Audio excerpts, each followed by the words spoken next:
5번째 별은 아주 이상했다.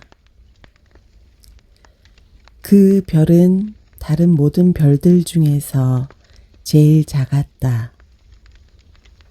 가로등 하나와 가로등을 켜는 사람 하나가 있을 만한 크기였다. 하늘 어딘가 집도 없고 사람도 살지 않는 별에 가로등 켜는 사람이 무슨 필요가 있다는 건지 어린 왕자는 알 수가 없었다. 이 사람도 어리석은 사람인지 몰라.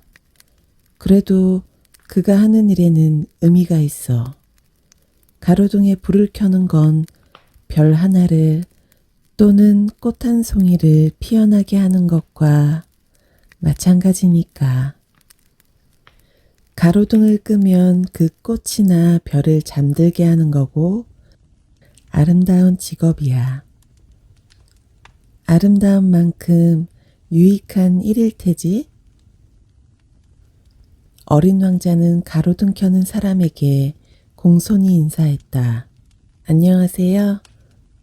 방금 왜 가로등을 끄신 건가요? 명령이기 때문이야. 가로등 켜는 사람이 대답했다. 좋은 아침이야. 무슨 명령인데요? 가로등을 끄라는 명령이지. 잘 자. 그는 다시 가로등 불을 켰다. 지금은 왜 가로등을 켰나요? 명령이야. 무슨 말인지 모르겠어요. 이해하지 못할 것도 없어. 명령은 명령인 거야. 좋은 아침. 가로등 켜는 사람은 그렇게 말하면서 또다시 가로등을 껐다. 그러고는 붉은 바둑판 무늬 손수건으로 이마에 땀을 닦았다. 난 정말 힘든 직업을 가졌어. 전에는 괜찮았는데 아침에 불을 끄고 저녁이면 다시 불을 켜는 일이었지. 낮에는 쉬고 밤에는 잠을 잘 수 있었거든. 그때 이후로 명령이 바뀐 거군요. 명령은 바뀌지 않았어. 그게 비극이야. 이 별은 점점 빨리 돌고 있는데 명령은 바뀌지 않았단 말이야. 그래서 이제는 이 별이 1분마다 한 바퀴를 돌게 되었고 1초도 쉴 틈이 없게 된 거야. 나는 1분마다 한 번씩 가로등 불을 켰다 껐다 해. 참 이상하네요. 아저씨네 별에선 하루가 1분이라니? 그래, 30분은 30일이 되는 거지. 잘 자. 그는 다시 가로등을 켰다. 어린 왕자는 명령에 충실한 가로등 켜는 사람이 좋아졌다. 의자를 뒤로 물리면 계속해서 석양을 볼 수 있는 곳을 찾아가던 일도 떠올랐다. 어린 왕자는 그를 돕고 싶었다. 저 쉬고 싶을 때 쉴 수 있는 방법을 알아요. 아저씨의 별은 아주 작으니까 3발짝이면 한 바퀴를 돌 수 있잖아요. 천천히 걷기만 해도 늘 해를 볼 수 있어요. 쉬고 싶어지면 걷도록 하세요. 아저씨가 원하는 만큼 낮이 길어질 거예요. 도움이 안 되겠는걸. 내가 원하는 건 잠자는 거니까.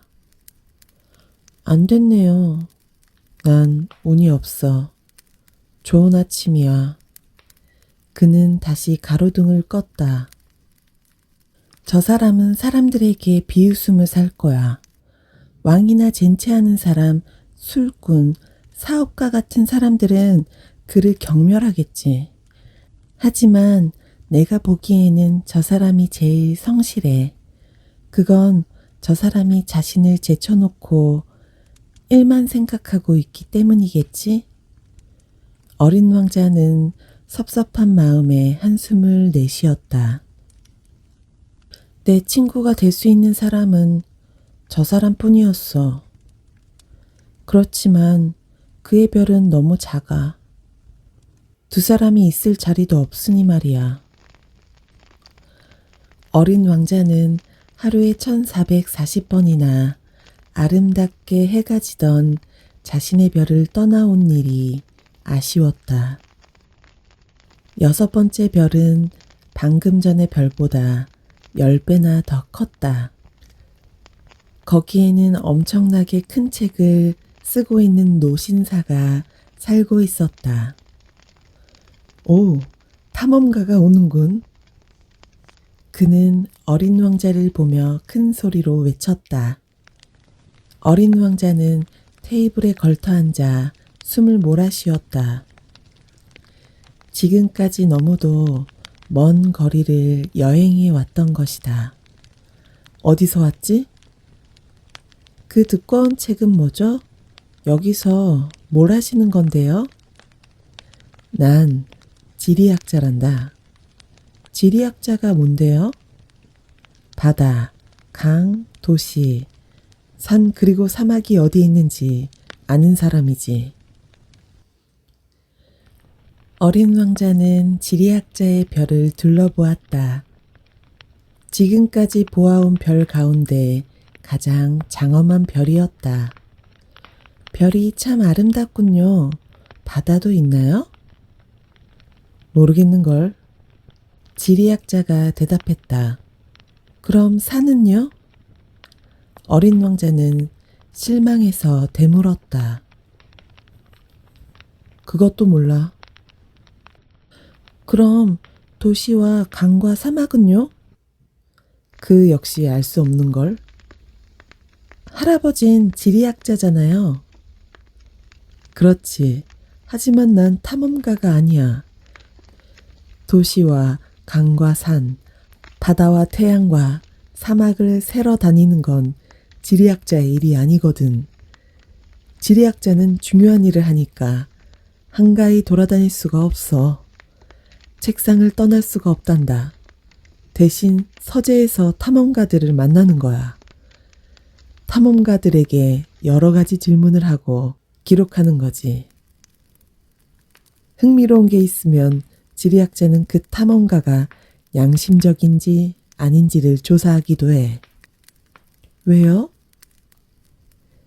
탐험가가 거짓말을 한다면 지리학자의 책에 큰 이변이 일어날 테니까. 탐험가가 술을 너무 마셔도 그렇지. 술에 잔뜩 취한 사람에겐 모든 게 둘로 보이거든. 그렇게 되면 지리학자는 산이 하나밖에 없는 곳에다 산 2개를 기록하게 될지도 몰라. 그래서 탐험가에게 증거를 요구하지. 큰 산을 발견했다면 커다란 돌멩이 몇 개를 가져오라고 하는 거야. 그런데 넌 멀리서 왔지. 그렇다면 너는 탐험가야. 네 별에 대해 자세히 설명해다오. 지리학자는 갑자기 흥분해 큰 기록장을 펼쳐놓고 연필을 깎았다. 탐험가의 이야기를 처음에는 연필로 적어 놓았다가 증거를 가져오면 그때서야 잉크로 쓰는 거였다. 제가 사는 곳은 흥미로울 게 없어요. 아주 작거든요. 화산이 셋 있어요. 2개는 활화산이고 하나는 사화산이지요. 꽃도 한 송이 있어요.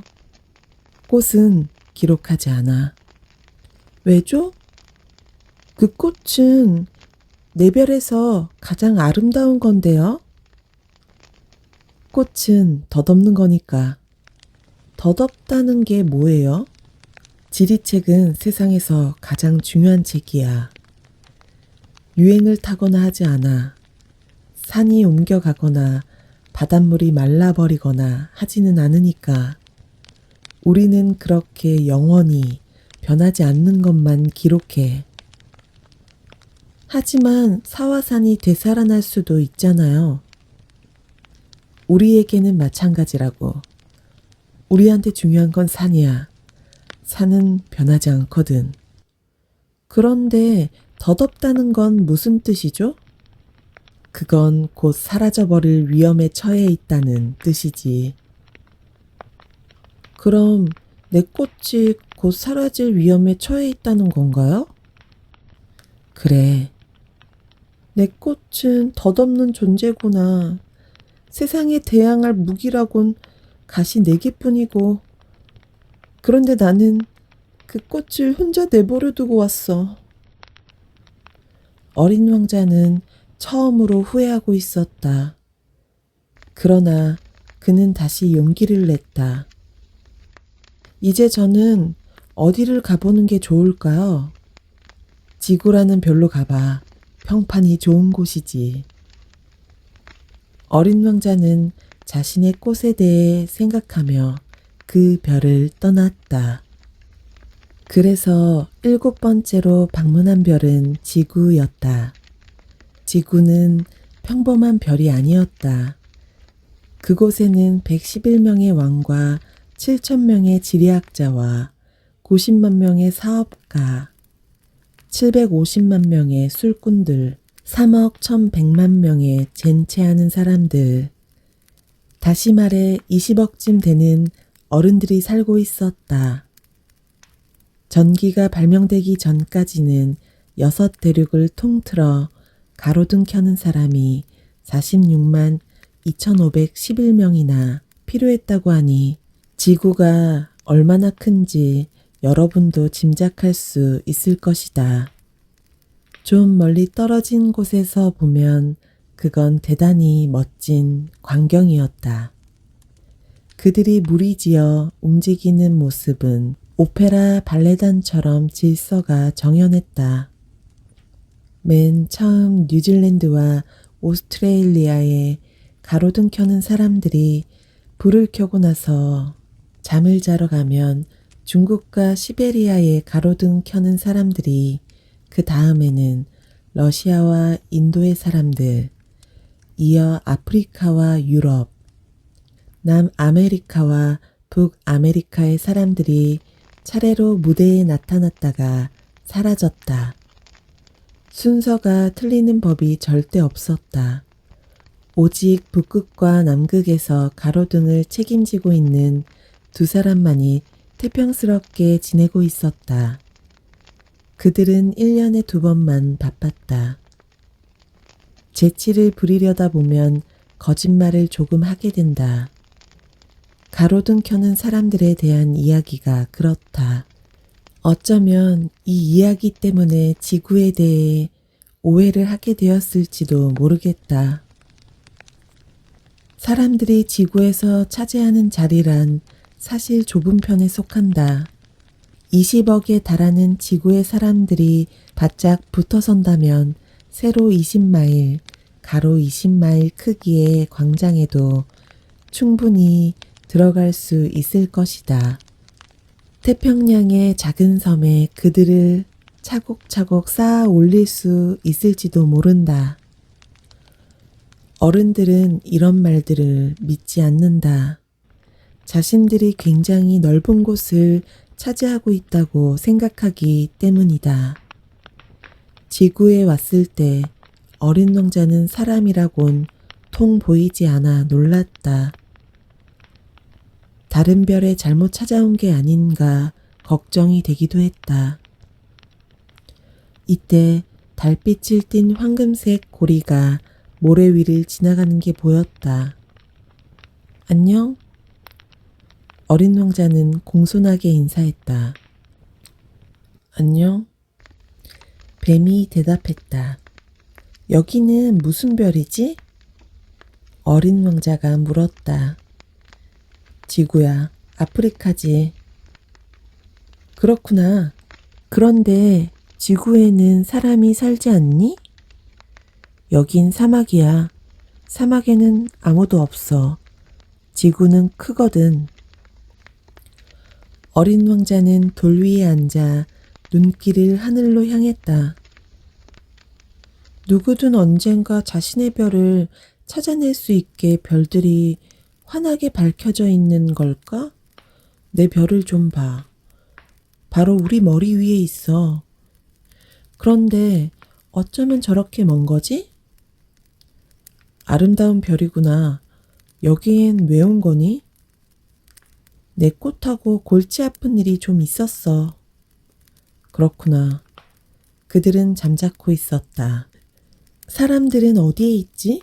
사막이란 곳은 좀 쓸쓸한데? 사람들 사이에서도 외롭기는 마찬가지야. 뱀이 말했다. 어린 왕자는 그를 한참 바라보았다. 넌 아주 재미있게 생겼네. 손가락처럼 가느다랗고. 그래도 난 왕의 손가락보다도 강해. 넌 강하지 못해. 다리도 없고 여행도 할 수 없잖아.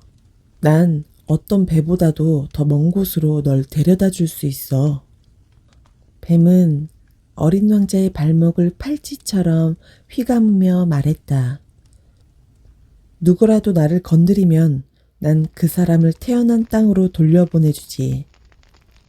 하지만 너는 순진하고 정직한 데다 다른 별에서 왔으니까 너처럼 약한 애가 화강암으로 된 이 지구에 있는 걸 보니 가엾어지는구나.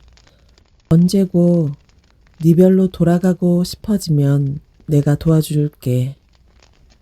그래, 그런데 넌 왜 그렇게 수수께끼 같은 말만 하니? 난 모든 걸 할 수 있어. 뱀이 대답했다. 그들은 다시 침묵했다. 어린 왕자는 사막을 가로질러 갔으나 꽃 한 송이밖에 만나지 못했다. 꽃잎 세 장을 가진 볼품없는 꽃이었다. 안녕? 사람들은 어디에 있는 거니? 그 꽃은 언젠가 대상의 무리가 지나가는 것을 본 적이 있었다. 사람들? 67사람 정도 있는 것 같아. 몇 년 전에 봤거든? 하지만 지금 어디에 있는지는 몰라. 사람들은 바람을 따라 이리저리 다니거든? 뿌리가 없어서 살아가는 데 힘이 많이 들 거야. 그래, 잘 있어. 어린 왕자가 말했다. 잘 가? 꽃이 대답했다. 어린 왕자는 높은 산 위로 올라갔다. 그때까지 그가 아는 산이라곤 무릎에 닿는 세 개의 화산이 고작이었다. 이렇게 높은 산에서는 이 별과 이 별에 사는 모든 사람들을 한눈에 볼 수 있겠지? 그러나 바늘처럼 뾰족뾰족한 산봉우리만 보일 뿐이었다. 안녕? 어린 왕자는 혹시나 하고 말해보았다. 안녕, 안녕, 안녕, 안녕. 메아리가 대답했다. 너는 누구지? 너는 누구지? 너는 누구지? 너는 누구지? 너는 누구지? 내 친구가 되어줘. 난 외로워. 난 외로워. 난 외로워. 난 외로워. 참 이상한 별이야. 건조하고 뾰족하고 험악해. 상상력도 없어서 남이 한 말을 그대로 따라하고 내 별에는 꽃이 있었지. 그 꽃은 늘 나에게 먼저 말을 걸어왔는데 모래와 바위와 눈을 헤치고 오래 걸어가자 마침내 길 하나가 나타났다. 길은 사람들이 사는 곳과 통하기 마련이었다. 안녕? 어린 왕자는 장미가 가득 피어있는 정원에 서 있었다. 어린 왕자는 자신의 꽃과 쏙 빼닮은 꽃들을 보고 놀랐다. 너희는 누구니? 우리는 장미꽃이야. 어린 왕자는 슬퍼졌다. 꽃은 이 세상에 자기 같은 꽃은 오직 하나뿐이라고 어린 왕자에게 말했었는데 이 정원에는 똑같은 꽃이 5,000송이가 넘게 가득 피어 있었다. 내 꽃이 이걸 보면 몹시 괴로워할 거야. 비웃음을 당하지 않으려고 기침을 지독히 해대면서 죽는 신용을 하겠지. 내가 간호해주는 척이라도 하지 않으면 정말로 죽어버릴지도 몰라. 난 내가 부자인 줄 알았어. 하지만 내가 가지고 있는 건 흔해 빠진 장미꽃 한 송이와 무릎 높이만한 화산 3개. 그중 하나는 완전히 불이 꺼져버린 화산일지도 몰라. 겨우 이런 것들을 가지고 어떻게 위대한 왕자가 되겠어. 어린 왕자는 풀밭에 엎드려 소리내어 울었다. 여우가 나타난 건 바로 그때였다. 안녕. 여우가 인사했다. 안녕. 어린 왕자는 공손하게 대답하며 주위를 돌아보았으나 아무것도 보이지 않았다. 여기야, 사과나무 아래. 조금 전에 그 목소리가 말했다. 넌 누구니? 참 예쁘게 생겼구나. 난 여우야. 이리 와, 함께 놀자. 난 지금 우울해. 난 너와 함께 놀 수 없어. 나는 길들여져 있지 않거든. 어린 왕자는 잠깐 생각하다가 다시 말했다. 길들인다는 게 무슨 말이니? 넌 여기 사는 애가 아니구나. 뭘 찾고 있는 거니? 사람들을 찾고 있어. 길들인다는 건 무슨 뜻이지? 사람들은 총을 가지고 사냥을 하지. 참 곤란한 일이야. 사람들은 닭도 길러.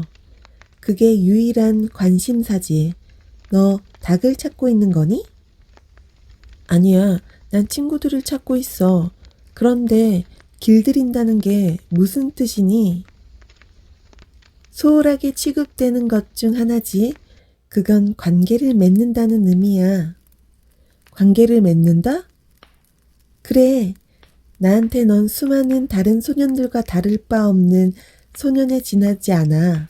너에게 나는 수많은 다른 여우와 같은 여우 한 마리에 지나지 않을 테고. 하지만 네가 나를 길들인다면 우리는 서로를 필요로 하게 돼. 나에게 너는 세상에 오직 하나밖에 없는 존재가 되는 거고, 나 역시 너에게 이 세상에 단 하나뿐인 존재가 되는 거야. 이제 좀 알 것 같아. 꽃이 하나 있는데 그 꽃이 나를 길들인 것 같아. 그래, 지구에는 온갖 일들이 다 있으니까. 아, 그건 지구에서 일이 아니야. 그럼 다른 별에서의 일이라는 거야? 응. 그 별에도 사냥꾼들이 있지? 아니, 없어. 그거 이상하네? 그럼 닭은? 닭도 없어. 완벽한 곳은 아니군. 여우는 한숨을 내쉬고는 하던 이야기로 다시 돌아왔다. 내 생활은 아주 단조로워. 나는 닭을 사냥하고 사람들은 나를 사냥하는 거야. 닭은 다 비슷하고 사람들도 모두 비슷해. 그래서 난 좀 지루해. 하지만 네가 나를 길들인다면 내 삶은 환하게 바뀔 거야. 나는 네 발자국 소리와 다른 발자국 소리를 구별하게 되겠지. 다른 사람들의 발자국 소리를 들으면 나는 땅 밑으로 기어들어가겠지만 네 발자국 소리를 듣는다면 음악이라도 들은 것처럼 굴에서 뛰어나올 거야. 저길 봐. 푸른 밀밭이 보이지? 나는 빵을 먹지 않으니까 밀밭을 봐도 아무것도 떠오르지 않아. 서글픈 일이지. 하지만 넌 금빛 머리칼을 가졌어. 네가 나를 길들인다면 밀을 보고 너를 떠올리게 되는 거지. 그러면 나는 밀밭을 지나가는 바람 소리조차도 사랑하게 될 거야. 여우는 말을 멈추고 어린 왕자를 오래 쳐다보더니 부탁이야, 나를 길들여줘 하고 말했다. 나도 그러고 싶어. 하지만 시간이 별로 없어. 친구를 찾아야 하고 알아볼 일도 많거든. 길들인 것만 알 수 있게 되는 거야. 사람들은 이제 무얼 할 시간이 없어. 그래서 상점에서 이미 만들어져 있는 것을 사지. 그런데 우정을 파는 상점이 없으니 친구는 없는 거야. 친구가 필요하다면 나를 길들여. 어떻게 해야 하는 거지? 인내심이 필요해. 우선 나와 좀 떨어져서 풀숲에 앉아 있어. 난 너를 곁눈질해 볼 거야. 아무 말도 하지 마. 말은 오해만 불러일으키니까. 너는 그냥 날마다 조금씩 나한테 더 가까이 다가앉는 거야. 다음날 어린 왕자는 다시 그곳으로 갔다. 언제나 같은 시각에 오는 게 더 좋을 거야. 이를테면 네가 오후 4시에 온다면 난 3시부터 행복해질 거야. 시간이 갈수록 점점 더 행복해지겠지. 4시가 되면 난 안절부절 못할지도 몰라. 넌 행복에 가득 찬 내 모습을 보게 되겠지.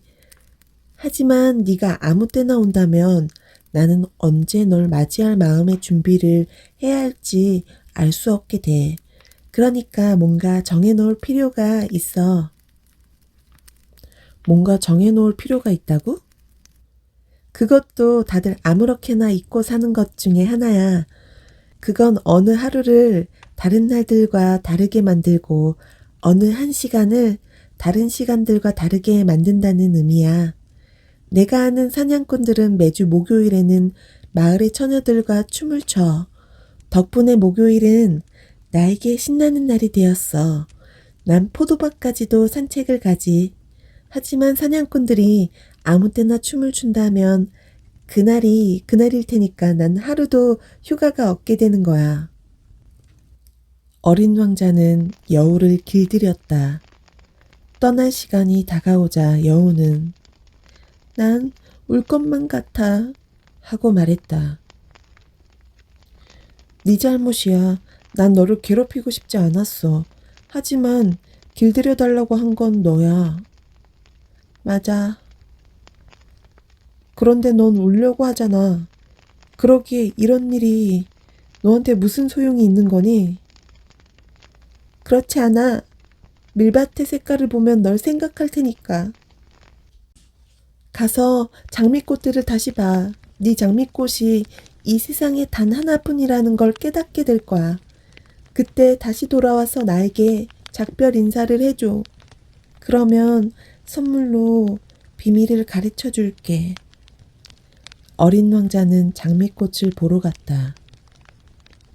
너희들은 내 장미와 전혀 닮지 않았고 나에게 아무 의미도 없어. 아무도 너희들을 길들이지 않았고 너희들 역시 아무도 길들이지 않았기 때문이야. 너희들은 예전에 내 여우와 같아. 그는 수많은 다른 여우들과 다를 바 없는 여우였어. 하지만 그 여우는 이제 이 세상에 단 하나밖에 없는 여우가 되었지. 장미꽃들은 어쩔 줄 몰라 했다. 너희들은 아름답지만 텅 비어 있어. 지나가는 사람들은 내 꽃이 너희와 비슷하다고 생각할 수도 있겠지만 나에게는 그 꽃 한 송이가 너희들 전부보다 더 중요해.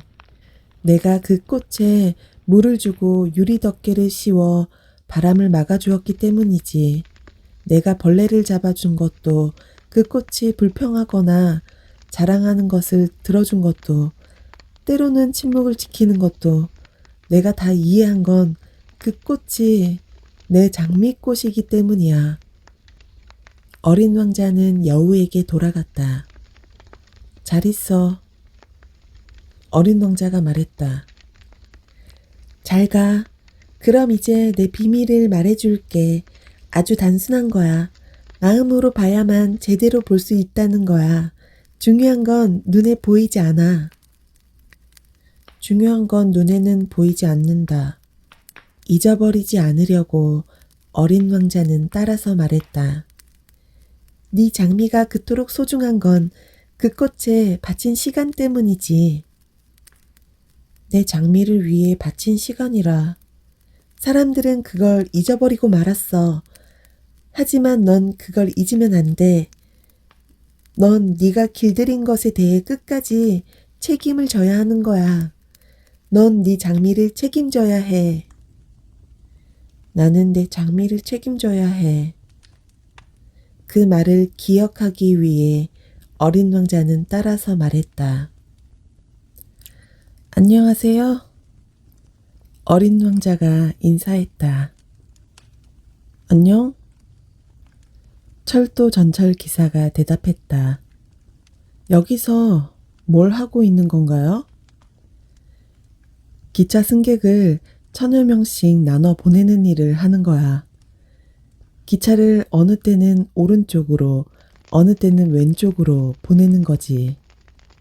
환하게 불을 밝힌 급행열차 한 대가 천둥 소리를 내며 전철기사의 조종실을 뒤흔들었다. 저 사람들은 아주 바쁘군요. 뭘 찾고 있는 건가요? 나도 몰라. 두 번째 급행열차가 엄청난 소리를 내며 반대 방향으로 달려갔다. 그들이 벌써 돌아오는 건가요? 같은 사람들이 아니야. 기차가 서로 엇갈리는 거지. 그들은 살던 곳이 마음에 들지 않았나 본데요? 사람들은 자기가 있는 자리를 마음에 들어하지 않는단다. 전철 기사가 말했다. 세 번째 급행열차가 우렁차게 달려왔다.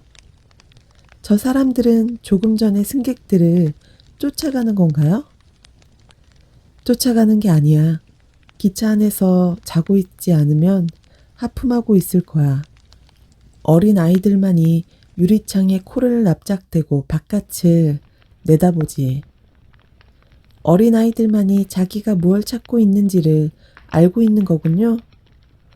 아이들은 누더기 같은 인형에 시간을 보내고 그래서 아이들에게 인형은 아주 소중한 게 되는 거죠. 아이들은 행복하단다. 전철 기사가 말했다. 안녕하세요. 어린 왕자가 인사했다. 어서 오십시오. 장사꾼이 대답했다. 그는 갈증을 없애는 특효약을 팔고 있었다. 일주일에 한 알만 먹으면 아무것도 더 마시고 싶지 않다고 했다.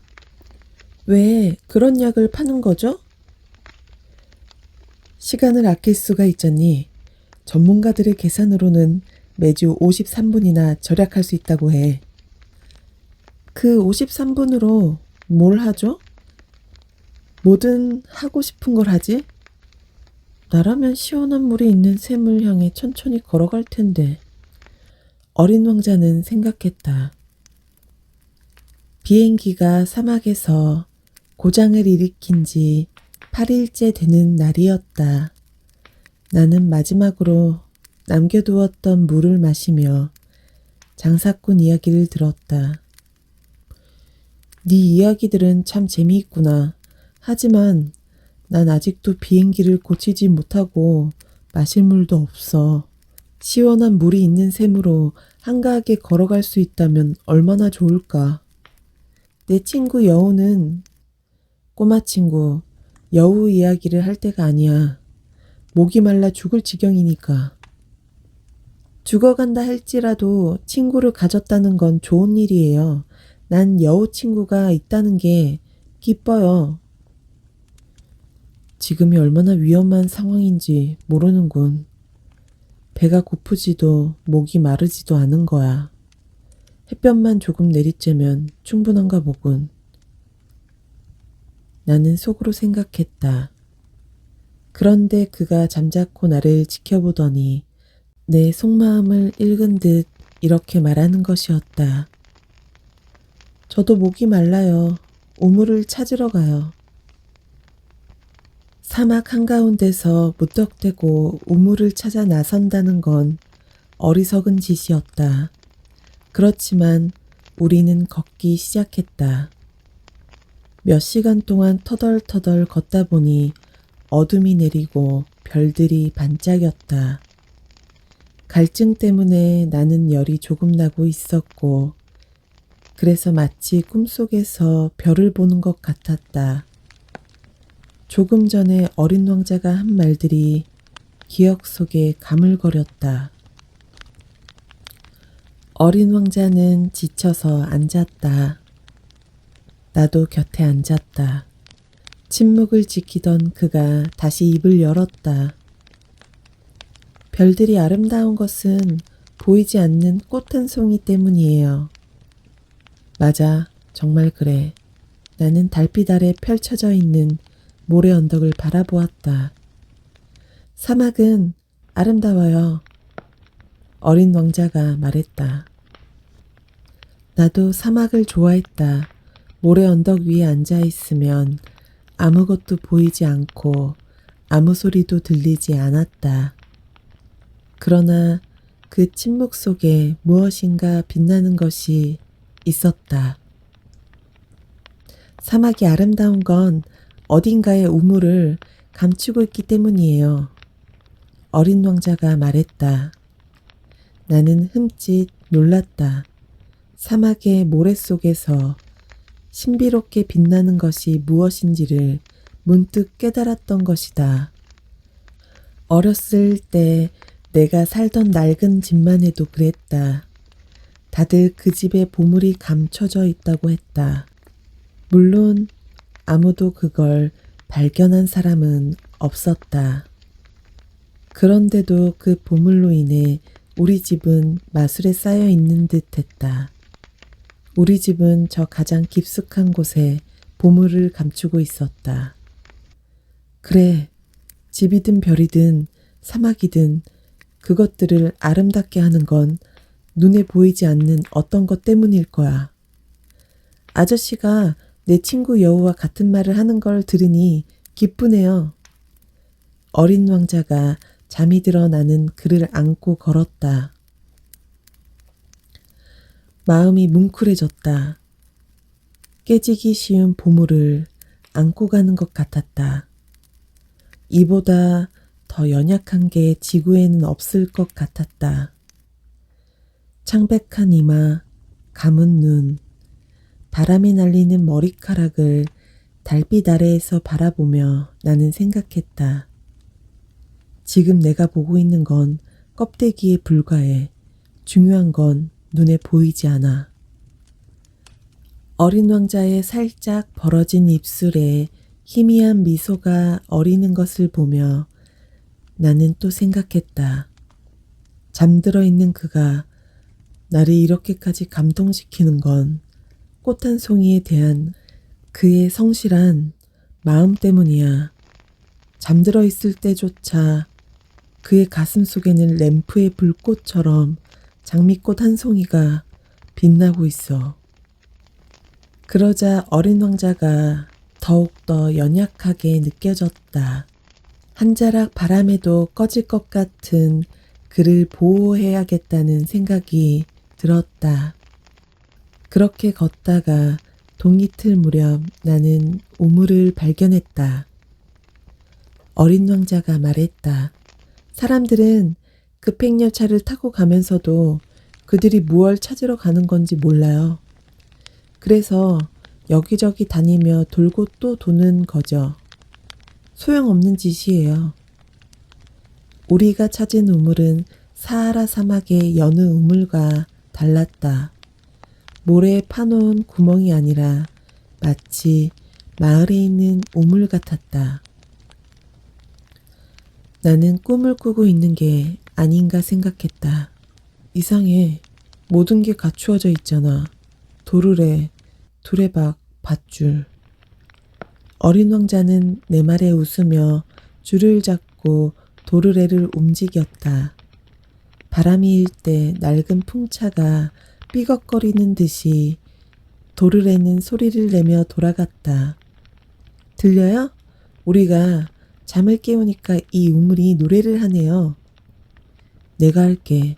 너한테는 너무 무거워. 나는 두레박을 천천히 우물 가장자리로 들어 올렸다. 피곤하지만 성취감으로 마음이 흐뭇해졌다. 도르래의 노랫소리가 귀에 들려왔고 출렁이는 물속에 햇살이 일렁이고 있었다. 목이 말라요. 마실 물을 조금만 줘요. 나는 두레박을 어린 왕자의 입술에 갖다 댔다. 그는 눈을 감고 물을 마셨다. 물은 달았다. 별빛 아래 밤길을 걸어 도르래의 노랫소리를 들으며 내 두 팔로 길어 올린 물이었기 때문이었다.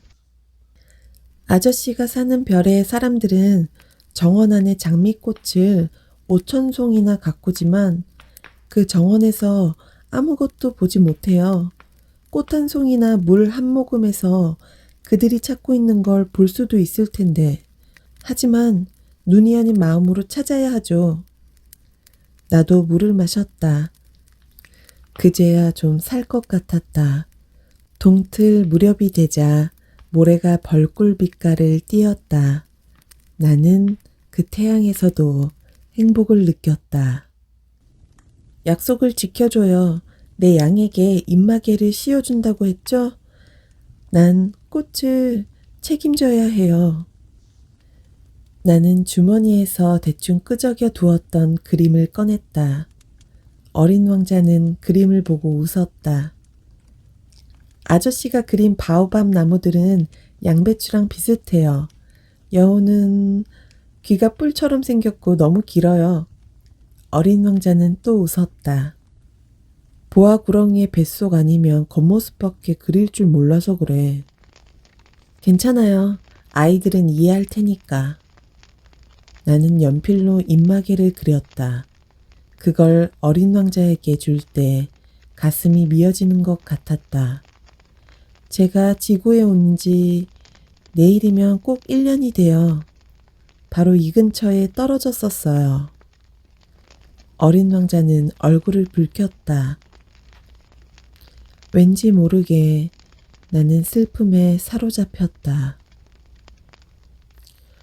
일주일 전 내가 널 처음 만났던 날 여기에 네가 혼자 있던 건 우연이 아니었구나. 도착했던 지점으로 돌아가고 있는 거였니? 나는 머뭇거리며 말을 이었다. 어린 왕자는 또 한 번 얼굴을 붉혔다. 그는 내 질문에 대답하지 않았다. 하지만 얼굴을 붉힌다는 건 내 말이 맞다는 뜻이 아닌가. 두려워지는구나. 아저씨는 비행기로 돌아가 일을 하세요. 난 여기서 아저씨를 기다릴게요. 내일 저녁에 다시 여기서 봐요. 안심이 되지 않았다. 문득 여우 생각이 났다. 길들여진 사람은 울 각오를 해야 한다. 우물 옆에 무너진 돌담이 있었다. 다음 날 저녁 일을 마치고 돌아오면서 보니 어린 왕자가 그 위에 앉아 다리를 늘어뜨리고 있었다. 이렇게 말하는 소리가 들렸다. 기억하지 못하는구나. 여기가 아니야. 누군가에게 대답하는 게 틀림없었다. 그래, 바로 오늘이야. 하지만 여기가 아니야. 나는 담 쪽으로 걸어갔다. 아무것도 보이지 않고 들리는 소리도 없는데 어린 왕자는 여전히 대꾸하고 있었다. 물론이지. 내 발자국이 어디에서 시작되는지 봐둬. 거기에서 날 기다리면 돼. 오늘 밤 그리로 갈게. 나는 담에서 20m쯤 떨어진 거리에 있었지만 눈에 띄는 건 없었다. 좋은 독을 가지고 있는 거지? 나를 오랫동안 아프게 하지 않을 자신이 있지? 나는 우뚝 멈춰섰다. 가슴이 찢어지는 것 같았다. 자, 이제 가봐. 담에서 내려갈 거야. 나는 담 밑을 내려보다가 기겁을 했다. 노란 뱀 한 마리가 어린 왕자를 향해 머리를 쳐들고 있었던 것이다. 권총을 꺼내려고 주머니를 마구 뒤적였다. 내 기척에 뱀은 모래 속으로 스르르 미끄러져 들어가더니 교묘히 몸을 감추었다. 나는 담 밑으로 가서 하얗게 질린 어린 왕자를 품에 받아 안았다. 도대체 무슨 짓이야? 왜 뱀과 이야기를 하고 있는 거지? 나는 그가 늘 목에 두르고 있던 금빛 머플러를 느슨하게 하고 물을 마시게 했다. 하지만 무얼 물어볼 엄두는 나지 않았다. 어린 왕자는 나를 쳐다보다가 내 목을 끌어안았다. 총에 맞아 죽어가는 새처럼 그의 심장이 뛰는 게 느껴졌다. 아저씨의 엔진 문제를 해결하게 돼서 기뻐요. 이젠 집에 돌아갈 수 있겠네요. 어떻게 알았지? 가망이 없어 보이던 것을 고치는데 성공했다고 그에게 막 알리려던 참이었다. 저도 오늘 집으로 돌아가려고 해요. 훨씬 더 멀고 더 힘들겠지만 뭔가 심상치 않은 일이 일어나고 있었다. 나는 어린 왕자를 품 안에 꼭 껴안았다. 그러는 사이에도 그가 깊은 심연 속으로 빠져들어가고 있는 것만 같았다. 나한테는 아저씨가 준 양이 있고요. 양이 살 수 있는 상자도 있고 입마개도 있고. 어린 왕자가 쓸쓸히 미소 지었다. 나는 오래 기다렸다. 그의 몸이 차츰 따뜻해지는 것을 느낄 수 있었다. 두려워하고 있구나. 어린 왕자는 겁을 내고 있으면서도 부드럽게 웃었다. 오늘 밤에는 두려움이 더할 거예요. 돌이킬 수 없는 어떤 일이 일어나고 있다는 생각에 눈앞이 아찔했다. 그 웃음소리를 다시 듣지 못한다면 견딜 수 없을 것 같았다. 어린 왕자의 웃음은 내게 사막의 우물 같은 것이었다. 오늘 밤이면 꼭 1년이 되어 작년에 내가 지구에 떨어진 곳 바로 위에 내 별이 있을 거예요. 뱀이니 만날 장소니 별이니 하는 이야기는 모두 터무니없는 얘기지. 그렇지? 중요한 건 눈에 보이지 않아요. 그래. 꽃도 마찬가지예요. 아저씨가 어떤 별에 있는 꽃 한 송이를 사랑한다면 밤에 하늘을 올려다보는 일이 무척 즐거울 거예요. 모든 별에 꽃이 피어 있을 테니까. 물도 그래요. 아저씨가 나에게 준 물은 도르래랑 밧줄 때문에 마치 음악 같았어요. 물맛이 참 좋았지요. 그래. 아저씨는 밤에 별들을 바라보겠죠. 내 별은 너무 작아서 어디 있는지 가리킬 수가 없어요. 그 편이 더 나을지도 몰라요. 아저씨한테는 여러 별들 중에 하나가 곧 내 별이 될 테니까요. 그럼 아저씨는 하늘에 있는 어느 별이든 바라보는 게 즐거워질 거예요. 그 별들이 다 아저씨의 친구가 되는 거예요. 아저씨한테 선물을 하나 할게요. 어린 왕자가 웃었다. 난 네 웃음소리면 돼. 그게 바로 제 선물이에요. 우리가 우물의 물을 마신 것처럼 말이에요. 그게 무슨 말이지? 사람마다 별은 다른 의미를 갖죠. 여행하는 사람에겐 별이 길잡이가 되지만 어떤 사람에겐 그저 조그만 빛에 불과하죠. 하지만 그런 별들은 모두 말이 없어요. 오직 아저씨만이 어느 누구도 갖지 못한 별을 가지게 될 거예요. 아저씨가 밤에 하늘을 바라보면 내가 그 별들 중 하나에 살고 있고 거기에서 웃고 있을 테니까요. 아저씨에게는 모든 별들이 웃고 있는 것처럼 보일 거예요. 어린 왕자는 다시 웃었다. 아저씨의 슬픔이 가라앉고 나면 나를 알게 된 걸 행복하게 생각할 수 있게 될 거예요. 아저씨는 나와 함께 웃고 싶어지면 이따금 창문을 열겠죠. 아저씨가 하늘을 바라보며 웃는 걸 보고 아저씨의 친구들은 놀랄지도 몰라요. 별을 보면 웃고 싶어져. 아저씨가 그렇게 말하면 친구들은 아저씨가 미쳤나 보다 하고 생각하겠죠. 난 그럼 아저씨에게 못할 짓을 한 셈이 되는 거네요. 별 대신 웃을 줄 아는 조그만 방울들을 내가 아저씨에게 잔뜩 준 셈이 되겠네요. 어린 왕자는 또다시 웃더니 곧 심각한 표정이 되었다. 오늘 밤엔 오면 안 돼요. 네 곁을 떠나지 않을 거야. 난 괴로워 보일 거예요. 죽는 것처럼 보일지 몰라요. 그런 모습을 보러 오지 마세요. 헛수고일 뿐이에요. 난 네 곁을 떠나지 않겠어. 이런 말을 하는 건 뱀 때문이에요. 뱀은 사나워서 장난삼아 아저씨를 물지도 몰라요. 그래도 네 곁을 떠나지 않을 거야. 어린 왕자는 그러다 무슨 생각에서인지 안심하는 것처럼 보였다. 뱀이 두 번째 물 때는 독이 없다고 했어요.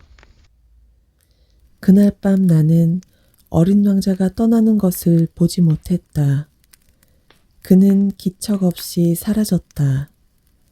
내가 겨우 뒤쫓아갔을 때 그는 쟁걸음으로 단호히 걷고 있었다. 아, 아저씨군요. 어린 왕자는 내 손을 잡았다. 그는 걱정하고 있었다. 오지 않았으면 좋았을 텐데, 내가 죽는 것처럼 보여서 괴로울 텐데, 정말로 죽는 건 아닌데. 나는 아무 말도 하지 않았다. 아시겠지만 내 별은 너무 먼 곳에 있어서 거기까지 내 몸을 끌고 갈 수가 없어요. 무거워서요. 내 몸은 버려진 낡은 조개 껍데기 같을 거예요. 조개 껍데기를 보고 슬퍼할 이유는 없는 거죠. 나는 아무 말도 하지 않았다. 어린 왕자는 낙담한 것 같았다. 그는 다시금 기운을 내려고 했다. 나도 별들을 볼 거예요. 모든 별이 녹슨 도르래가 있는 우물로 보이겠죠. 별들이 저한테 마실 물을 부어줄 거예요. 재미있겠죠. 아저씨는 5억 개의 조그만 방울들을, 나는 5억 개의 시원한 샘을 가지게 됐으니까. 나는 아무 말도 하지 않았다. 어린 왕자 역시 아무 말이 없었다. 그는 울고 있었다. 자, 이젠 혼자 가게 해주세요. 그는 자리에 주저앉았다. 겁이 났던 것이다.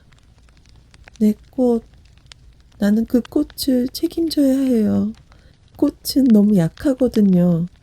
너무 순진하고요. 별것도 아닌 가시 4개로 자신을 지키고 있어요. 나 역시 앉았다. 더 이상 서 있을 수가 없었다. 자, 이제 더 이상 할 말이 없어요. 어린 왕자는 조금 망설이더니 일어서 한 발짝 걸음을 내딛었다. 나는 꼼짝도 하지 못하고 있었다. 잠시 후 그의 발목 근처에서 노란빛이 반짝하는 것을 보았다. 그는 한순간 그대로 서 있다가 나무가 쓰러지는 것처럼 조용히 쓰러졌다. 아무 소리도 들리지 않았다. 그로부터 6년이 지나는 동안 나는 이 이야기를 한 번도 한 적이 없다. 이제는 내 슬픔도 조금 가라앉았다.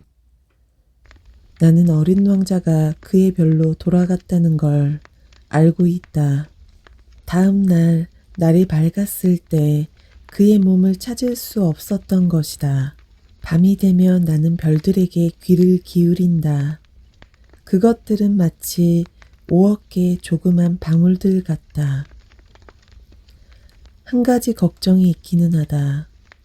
어린 왕자에게 그려준 입막에 가죽끈 붙이는 걸 잊어버렸던 것이다.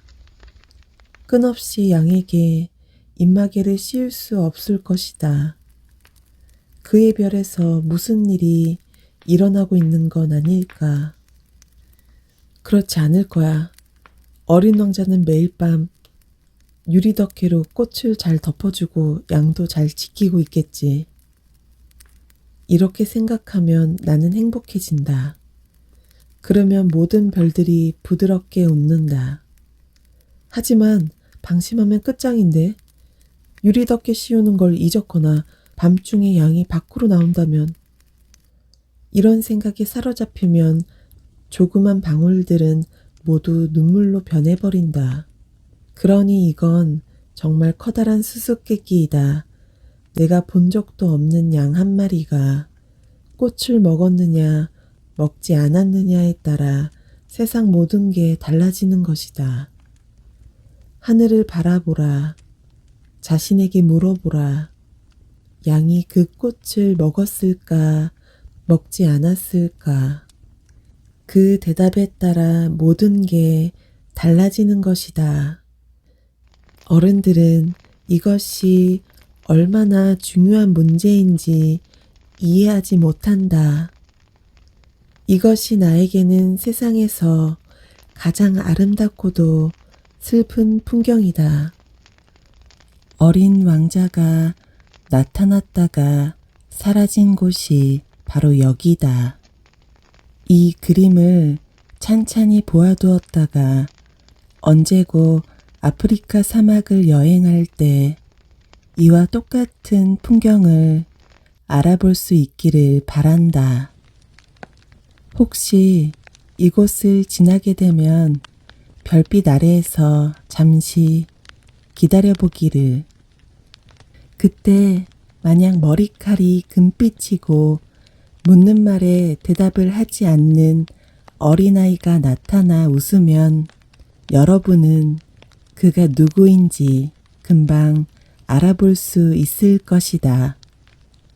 그러면 그 애가 돌아왔다는 말을 나에게 꼭 전해주기를.